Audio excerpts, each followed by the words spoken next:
গত কয়েকদিনের তীব্র গরমের পর জনজীবনের স্বস্তির বার্তা নিয়ে সারা দেশেই বৃষ্টি হয়েছে। আর সেই বৃষ্টির প্রবণতা আগামী কয়েকদিন ধরে বাড়বে বলে পূর্বাভাস দিয়েছে আবহাওয়া অধিদপ্তর। এছাড়াও ঢাকা সহ দেশের 13 জেলায় কালবৈশাখী বা ঝোড়ো হাওয়া বয়ে যেতে পারে। একই সঙ্গে বৃষ্টি বা বজ্রসহ বৃষ্টিরও আশঙ্কা রয়েছে বলে জানিয়েছে আবহাওয়া অফিস।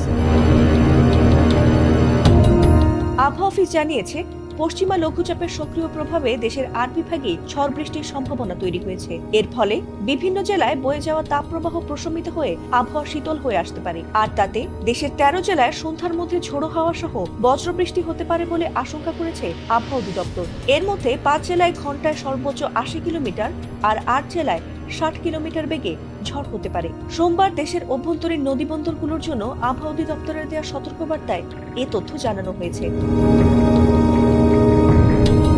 আবহাওয়া অফিস জানিয়েছে, রংপুর, দিনাজপুর, রাজশাহী, পাবনা, বগুড়া, টাঙ্গাইল, ঢাকা, ময়মনসিংহ, সিলেট এবং কুমিল্লা অঞ্চলগুলোর ওপর দিয়ে পশ্চিম অথবা উত্তর পশ্চিম দিক থেকে ঘন্টায় 60 থেকে 80 কিলোমিটার বেগে অস্থায়ীভাবে দমকা অথবা ঝোড়ো হাওয়া বয়ে যেতে পারে। এ সময় বৃষ্টি অথবা বজ্রসহ বৃষ্টির আশঙ্কা রয়েছে। এছাড়াও ঢাকা, ময়মনসিংহ, সিলেট ও চট্টগ্রাম বিভাগে মাঝারি থেকে অতি ভারী বর্ষণের প্রবল সম্ভাবনা রয়েছে।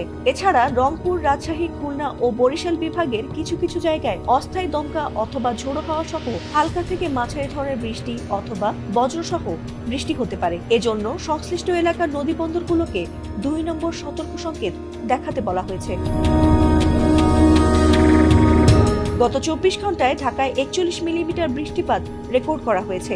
এছাড়া পরবর্তী 24 ঘন্টার পূর্বাভাসে বলা হয়েছে, বৃষ্টির এই ধারা মূলত দেশের পূর্বাঞ্চল ও মধ্যাঞ্চলে বেশি সক্রিয় থাকবে। বিশেষ করে সিলেট ও চট্টগ্রাম বিভাগে ভারী বর্ষণের আশঙ্কা রয়েছে। তবে এ সময় রাতের তাপমাত্রা প্রায় অপরিবর্তিত থাকতে পারে বলে জানিয়েছে আবহাওয়া অফিস। বৈরী আবহাওয়ার সময় বজ্রপাত থেকে বাঁচতে সাধারণ মানুষকে এ সময় নিরাপদ আশ্রয়ে থাকার পরামর্শ দিয়েছে আবহাওয়া অধিদপ্তর।